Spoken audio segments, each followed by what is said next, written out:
കൈപൊക്കിക്ക്. ഒരു ദിക്കറല്ലേ, പൈസ അല്ലല്ലോ. അരകയ്യന്മാരാരാപ്പുള്ള അരകയ്യന്മാരെന്നില്ല. പൊക്കണമെങ്കിൽ നല്ല പൊക്ക്. അള്ളാഹുവെ, മരിക്കുന്ന കാലം വരെ ഈ പൊക്കിയ കൈ ഒരുത്തന്റെ മുമ്പിൽ നീട്ടി യാചിക്കേണ്ട അവസ്ഥ വരുത്തല്ല അള്ളാഹ്. ഈ ഉയർത്തിയ കൈ കൊണ്ട് നാളെ നന്മതിന്മ എഴുതിയ കിതാബ് വലത് കൈ കൊണ്ട് വാങ്ങാൻ ഭാഗ്യം തരണേ അള്ളാഹ്.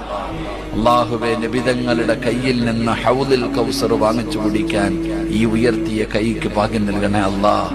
അള്ളാഹുവിന്റെ മലക്കുകൾ നാളെ സ്വർഗത്തിന്റെ മുമ്പിൽ വെച്ച് മുസാഫഹത്ത് ചെയ്ത് സ്വർഗത്തിലേക്ക് പിടിച്ചു കയറ്റുന്ന വിഭാഗത്തിൽ ഈ കൈപൊക്കിയവരെ നീ പെടുത്തണേ പടച്ചവനെ. ഇത് വാഗ്ദാനമാണ്. അള്ളാഹ് സാക്ഷിയാ കേട്ടല്ലോ. അള്ളാഹു സാക്ഷിയാ. ഈ ദിക്ർ നിങ്ങൾ പഠിച്ചോ, ഇത് നിത്യമാക്കിക്കോ, നമ്മൾ രക്ഷപ്പെടും. അള്ളാഹു ഭാഗ്യം തരുമാറാകട്ടെ. അല്ലാഹു ഹാളിരി അല്ലാഹു നാളിരി അല്ലാഹു ഷാഹിദി അല്ലാഹു മഈൻ.